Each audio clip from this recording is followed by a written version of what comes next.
Welcome to the County Manager's Report. I'm Lloyd Higuera, and with me is Douglas County Manager Steve Mokrohiski. And welcome, Steve. Hi, Lloyd. How are you? I'm well. I'm looking forward to hearing all about the July 5th meeting of the Douglas County Board of Commissioners. They met in Minden, and let's get into it. We had a great time. Oh, always, as always, always the best time. Only thing missing is maybe snacks, light snacks. Okay. When they go long. Sure, like pretzels or popcorn would be good. Yeah, that would be Okay. popcorn. Popcorn and soda. I'm going to hold you to that. Okay. Some licorice maybe. We'll just. Licorice is good. Little. Do you want us to play sugar. movies at the break? I like the movie idea too. Yeah, we could really zip these meetings Yeah, up like some quite a old bit. black and white, some silent films. Won't Yeah. distract from anything, but just a little Yeah. lighten the mood. I like it. Okay. I like it. Well, let's for real get to the July 5th meeting. Commissioners did have some discussion and then finally did approve a land division application that was from Sierra Nevada Southwest Enterprises for 22 acres located in front of the new Walmart store in Gardnerville. And what will be the use for this property? It's a commercial development, and yet to be determined what actual businesses will go at that location. But there's been a lot of discussion. There was discussion both at the Planning Commission meeting when it went to them and then to the board. A lot of comments about Walmart, and the fact of the matter is that this land division application is not about Walmart. I should say it's not about Walmart, but it is about Walmart in the sense that the request itself, the commercial development, the project development application, or land division application does not have a specific role in the Walmart development, but the fact is that there is a lot of activity going on in the south area of town there, at least in part, we believe, because of Walmart coming into town. And so this is a new commercial development project, and there were some concerns expressed from at least one local business, Carson Valley Movers, that is located in that area, and some concerns about the impact on that business access to their existing property because of this new development that will go in there. So that really is what a lot of this revolved around, and the long story short is the issues were really between the two parties, between the existing business and the commercial developer that's going in there. And so it was difficult both for the Planning Commission and the board when it came before them, because Planning Commission and the board were in the position of having to sort of mediate this dispute between the two parties, but the Planning Commission and the board really didn't have a lot of authority over the requirements that would need to be placed on the commercial developer to do what the existing business wanted to happen. At the end of the discussion at the board meeting, thankfully, the two parties, Carson Valley Movers and the commercial development, came together and said, we think we have a deal worked out between the parties, and we asked the board to approve the recommendation that was put forward from the Planning Commission and from the staff. So there was a lot of discussion, a lot of back and forth, and a lot of struggle between all the parties on that, but ultimately we believe that it resolved in the best way possible. It didn't resolve from the board or the Planning Commission placing restraints on either, but the two parties come into agreement. So that's a positive. And but there is varying degrees of opinion in the community about the value of this commercial development and of Walmart coming in. And sometimes these issues are about market dynamics, private sector capital market dynamics, not the involvement from the government. The county many years ago approved the zoning to allow for commercial development in that area. It had previously been zoned as agricultural, as I understand it. It was before I had come to Douglas County, and was rezoned many years ago to commercial, and so it allowed for that. So that was the concern from some residents, is when you allowed those parcels to be zoned as commercial, we've allowed for this kind of activity to come in. Other folks, may argue that they really like Walmart. Walmart's a very successful business, and somebody shops there because they do pretty well. So there's sort of a split on that.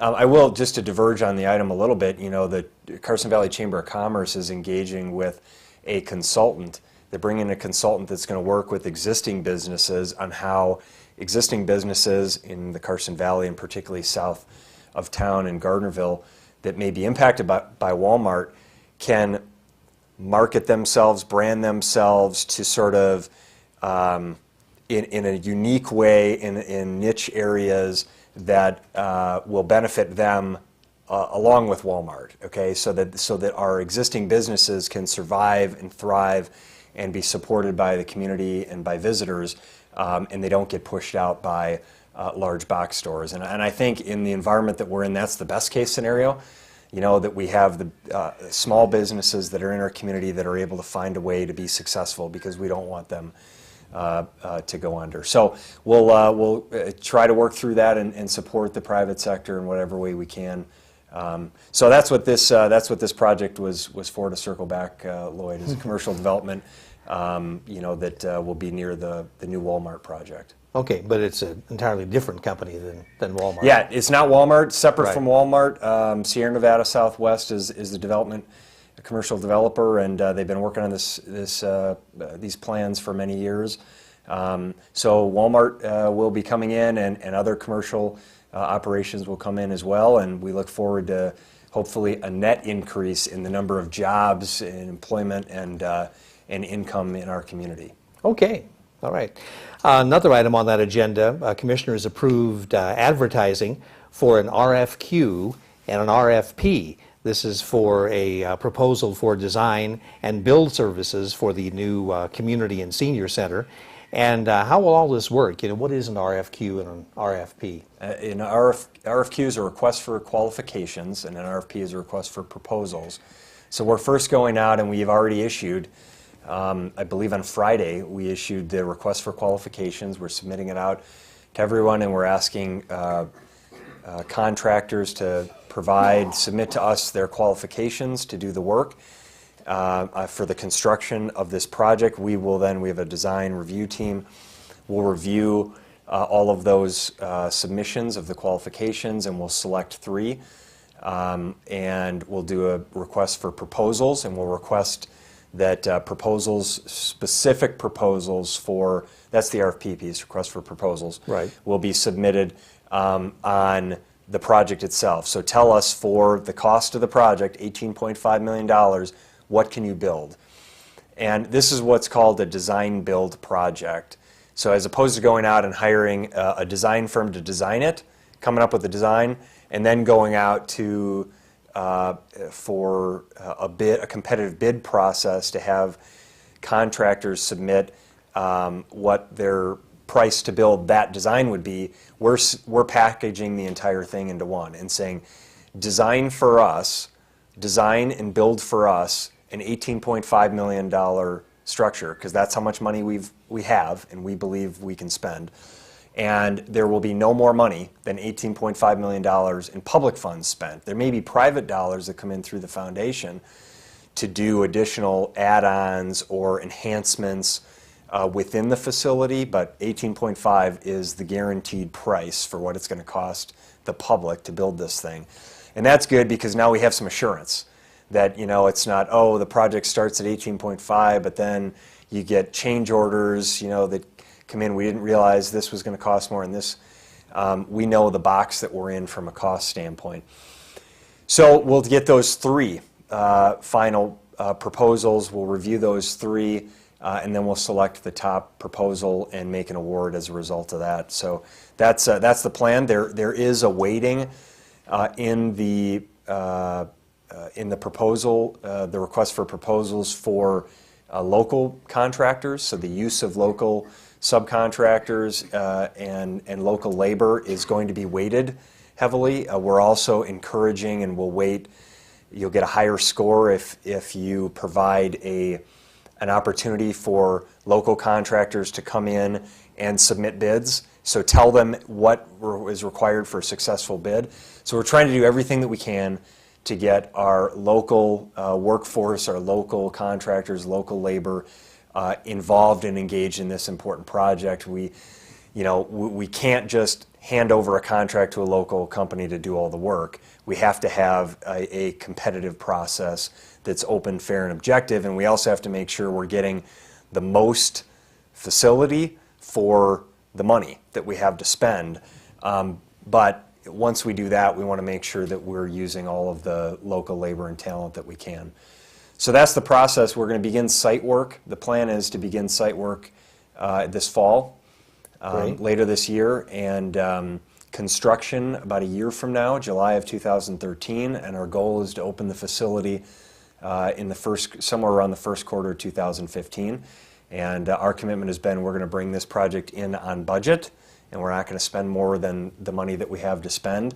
And we're going to have a beautiful structure that our community can feel proud of, that's aesthetically pleasing from the outside, with landscaping and street improvements and everything, and that complements the beauty of the area that we have.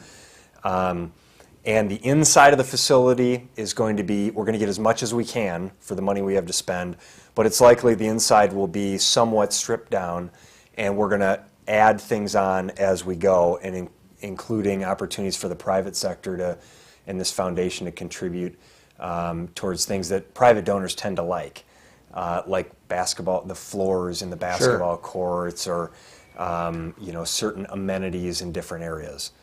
So that's the process that we've laid out, and we're really looking forward to just continue to make progress on this important thing.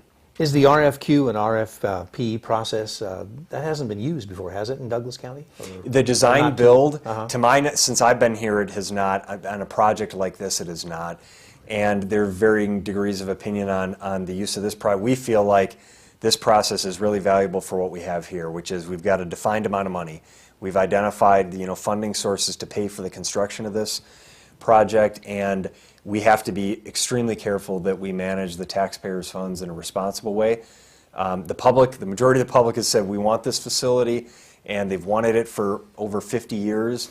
But the majority of the public is also saying, build what you can build for a reasonable amount of money, and don't let this thing grow out of control. And so we're really trying to balance both of those, get the most facility, the most bang for the dollar that we have. I didn't think you could build anything without getting change orders. That seems to be what happens all the time. It just escalates and escalates. Yeah, and in some projects, you have to allow for that because there are just dynamics that change. You have, for example, we have a water line, the North County Water Line project that's going from Minden into Carson City. And there's private property acquisition and easements and all kinds of dynamics that we have to work through, and inevitably there are going to be things that change in that project. I think we feel like there's a fair amount of certainty on this construction of the new community and senior center, and we should be able to manage that. Let's put out and see what we can get built for the money that we have. Okay. Well, it's good to see it moving forward. We're moving forward. We're excited about it. Great. Commissioners also approved at their July 5th meeting a revision to the regulations on liquor sale licenses, and also established new fees associated with the liquor licenses. How'd that all go? It was approved. The code change was never really in doubt. It was approved unanimously by the board, 5-0. And as we've talked about here, the liquor license code was first adopted in 1952. And it's had various revisions throughout that time, but we have not had an overhaul of the liquor license code. So we're dealing with a 60-year-old language, and we just said it's time to completely revise this. So the district attorney's office worked with the sheriff's office to revise the language. We felt like the existing language was antiquated and difficult to understand and just unworkable in this business environment. And let's clean it up. That has been really well received by the bar and restaurant establishments throughout the community. They said, hey, this is a lot cleaner, a lot more business friendly, thank you. So that was the easy part. As with most things in the fees. The public sector was the fees, to pay for it. And people call it, they call it a tax. Look, I fundamentally disagree with it. A tax is what you charge to the general public, and they don't get a say in it. And they don't always get a direct say in how the taxes are spent. A fee is a user fee. It's a fee that somebody pays to receive a service. So it is different. I mean, it's no different than going to a private business and paying a cost for a service that you receive. That's different than a tax that you're being, to some degree, you don't have a choice in the tax. Sure. There's also a privilege that comes along with receiving a liquor license. You get to sell liquor to patrons, and there are responsibilities that come along with that. But it is a privilege nonetheless. And many of these fees have not been updated in over 30 years, since 1979. I'll give you an example. The fee for a bar has not been changed in 20 years. And the caterer's fee hasn't been adjusted since 1979. So we've got, and if you compare all of our liquor license fees to other surrounding areas, we are significantly less. Doesn't mean we should compare everything we do and all of our fees and we should go to what Carson City is doing and everyone else, but we do have a responsibility to reasonably cover the cost to provide that service. And here's the crux of the issue, in my opinion, that while nobody likes an increase in fees, we've got a cost to provide this service, to do the background checks, to do all the processing of the liquor license fees that's done at the sheriff's office.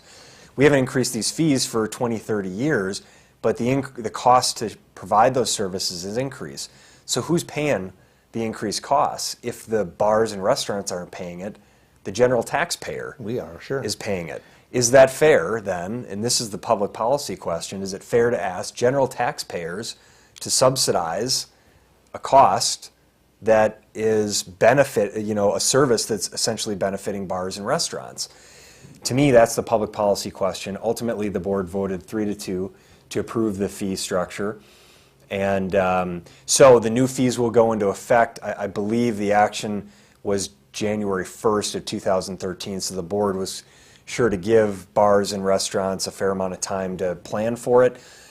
Many of them are not significant fees. It's a matter of a few $100s, either a quarter or a year, depending on the fee. So that's what that is, and I'll share with you, I found out today that the city of Reno is proposing to increase most of its liquor license fees by 100%.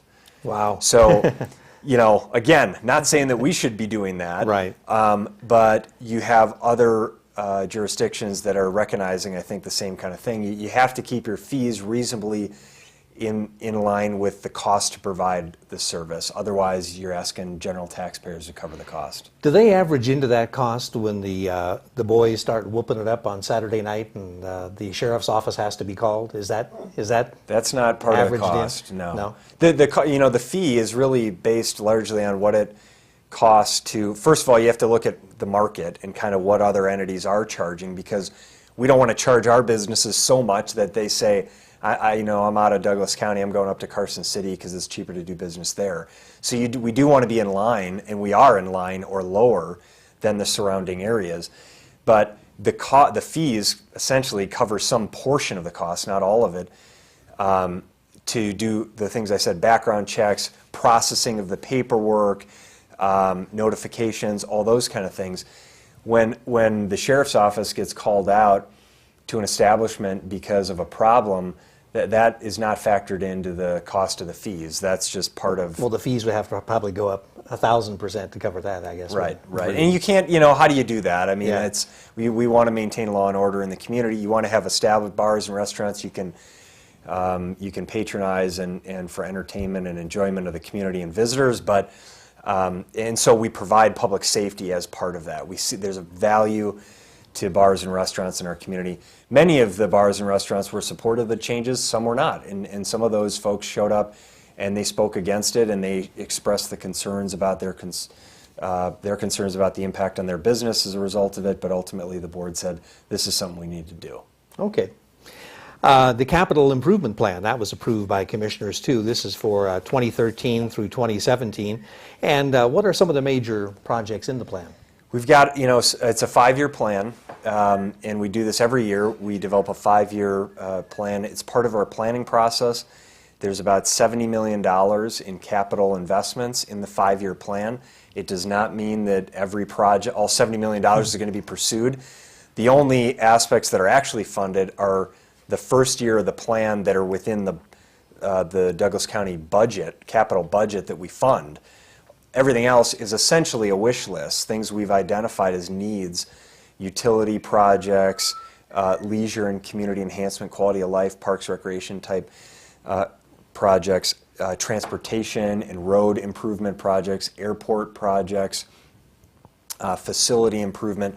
Those are the categories that we do in there. And this is part of our overall long-range planning efforts. If you saw the recent rating from Standard & Poor's, which is a financial analysis and rating agency like Moody's, Standard & Poor's looks at the financial stability of public sector agencies and then rates them, and then we use that rating to go out into the bond market and issue debt so that we can build things like the community center. So the better bond rating we have, the lower the interest rate we get, and the more we can save taxpayers on the cost to issue debt for the community center. Well, be sure and mention what our rating is. Our rating, we received an A+. Very good. And we were pleased with that, particularly given the fact that a number of local governments in the state of Nevada, including some in Clark County, the city of Reno, have been downgraded recently because of the financial challenges that local governments have gone through. Douglas County was able to achieve an A+ through, and I'll circle back as I diverted to the capital improvement plan, in part because of the long-range planning efforts that we made. This year we did a 5-year forecast for our general fund. That was the first time we did that. As opposed to just looking out 1 year into our the financial challenges we had, we said, let's look out 5 years and see what's really driving these challenges so we can fix the structural problem as opposed to just tweaking around the edges year to year. And same thing with the capital improvement plan. We're looking out 5 years so that we can plan for the type of capital investments that we think we need to make. So the largest project in here that's actually funded is the construction of the new community and senior center. And people say, why have a wish list? Well, the new community and senior center has, for the past 5 years or so, been on the CIP. And people asked in the last 4 years I've been here, why is that project on there? You have no money for it. And we said, well, we have to put it in the plan. We've got to identify it as a priority. Otherwise, we're not going to focus on it. We're not going to put an effort towards actually making it happen. And where are we today? We're issuing an RFQ and an RFP. Right. So that's sort of the point of why we do this planning effort. While we may not have identified the funds for all these projects, it focuses us on the things that are priorities that we need to work on. So, again, road improvement, maintenance of our existing road infrastructure, airport pavement maintenance projects, facility improvements, the state line to state line bike path at Lake Tahoe, the new community senior center here, and a number of other initiatives that we're pursuing, and we're excited about the capital investments with the limited amount of money that we do have. And if people are interested in seeing what's in that plan, they can probably call your office. Yes, we have the entire plan. It's a thick document, and we can also provide the overview presentation that we gave at the board meeting. Okay, well, our time is getting away from us here. There was also the annual evaluation. You don't have to talk about this too much. We can skip that one. Yeah. For County Manager Steve Mokrohysky, you.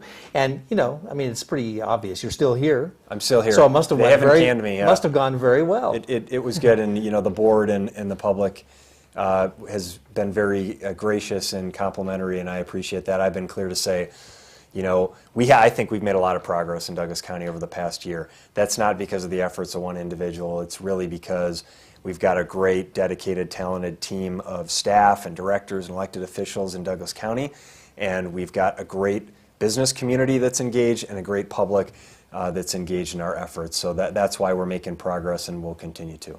Okay. Right on, another year. Hey, thank you. Look Congratulations. Forward to it. Thanks, Slade. This is a great community. I really believe that. I've lived and worked in other communities, and Douglas County, in my opinion, is second to none. It's first class. So great. Commissioners heard a presentation. It was an annual report from the Geographic Information Systems, or GIS department. Tell us a little bit about the GIS department. A department we don't hear much about. This is an internal service technology area. These are maps, spatial and aerial maps that we take, and people go, well, map's a map.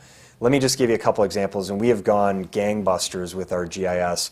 We now Douglas County provides GIS services to Carson City, Story County, and Lyon County. Took that over in the last year. We generate $330,000 in new revenue for Douglas County. It doesn't cost us Costs us less than that to provide the service to those entities. So we've expanded this. We've done regional partnerships and shared service and reduced duplication of service regionally, enhanced the quality for everybody.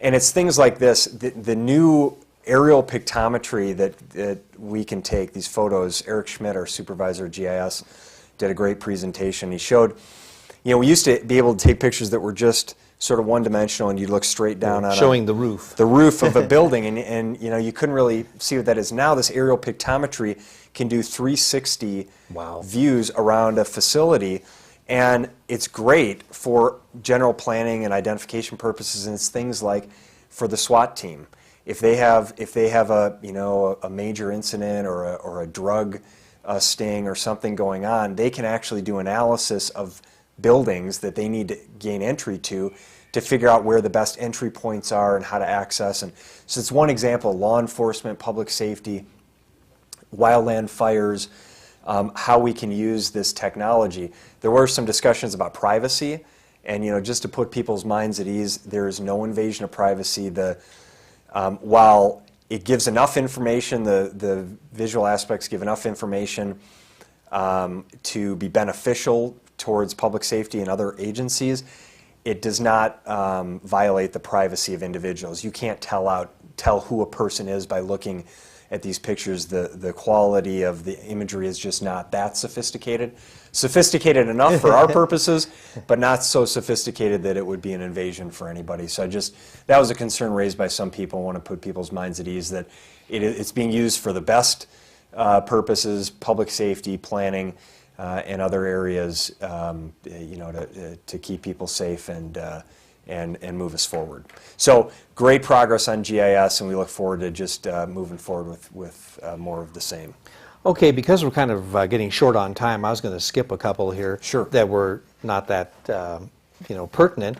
I did want to ask you about commissioners approving the donation of a portable office and storage facility from Douglas Animal Welfare Group. This is for the adoption and caring for cats at the animal shelter. Yeah. And I thought I'd mention that one because DOG really does great work in our community. They do, yeah. All volunteers. They do. The Douglas Animal Welfare Group, and they do wonderful work with our animal shelter, and they're now expanding into assisting with cats, so this is a great effort. And the one comment from one of our commissioners is, can I get a dog t-shirt with a cat on it? And I thought that was kind of funny. Yeah, we know who that They're is. working on it. I'm sure they are. Yeah. Well, I think we pretty well covered the July 5th meeting. Now, there was a meeting scheduled for July 19th of the commissioners at Tahoe, but that's been changed, and I'll let you fill us in on that. Yeah, the Edgewood, or the Celebrity Golf Tournament at Edgewood Tahoe is taking place that week, and so the board has made the decision to move the meeting to July 23rd at 4 p.m. So July 23rd, 4 p.m. will be the next regularly scheduled meeting of the Board of Commissioners. We have a couple items. We'll have the Sergeant's Bargaining Unit contract. We have a ratified and tentative agreement with the Douglas County Sheriff's Protective Association Sergeant's Bargaining Unit.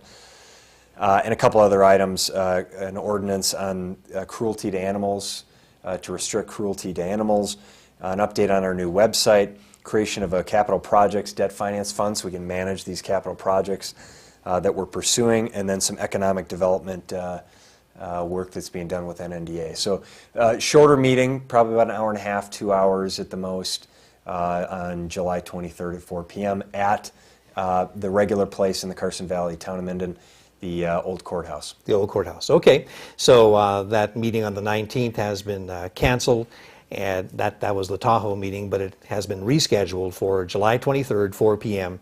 in Minden. Well, Steve, I want to thank you for all the information. And that's what we do here on the County Manager's Report. We keep you up to date on the actions taken by the Douglas County Board of Commissioners. I'm Lloyd Higuera for Steve Mokrohaisky, and we'll see you next time on the County Manager's Report.